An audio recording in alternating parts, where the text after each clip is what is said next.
ka siya kay kusgan. Dapat ang mga babae kusgan ng pod o ang mga lalaki kaya na mabuhaton ang kaya kung pato sa mga lalaki.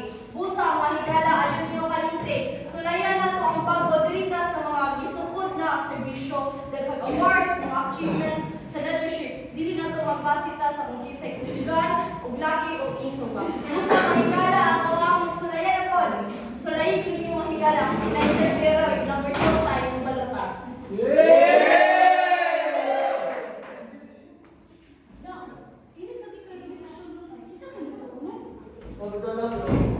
Ako sa laki ko eh. Bakit? Kami magpunod eh. Tarungan na yung konse. Mga babae may pulos. Kita ka ako magkatipan din sa balay. Ako'y magawin sa mong kwarta. Hindi may pulos. Ano nga talaga yung susunod sa balay? Kung apel, kung mga laki sa gawa, sa buwan, dayon, tamo, pati mo, wala mo. Ang sapat ko mo. Ang hilong.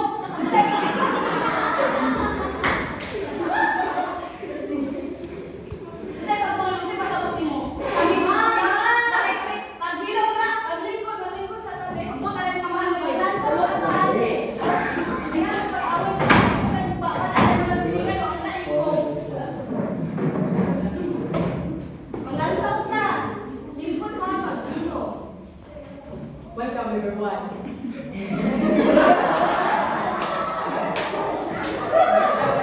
Welcome everyone to Voice for Change, the show where we discuss pressing societal issues and strive for better.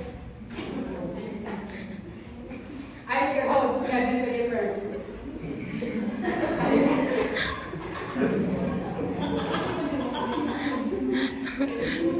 Go pick Kevin.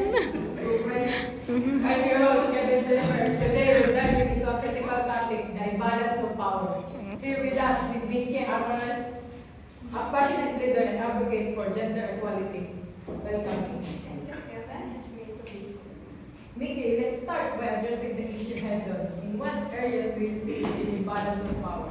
The imbalance is most visible in education, sports, and leadership roles. Boys often receive more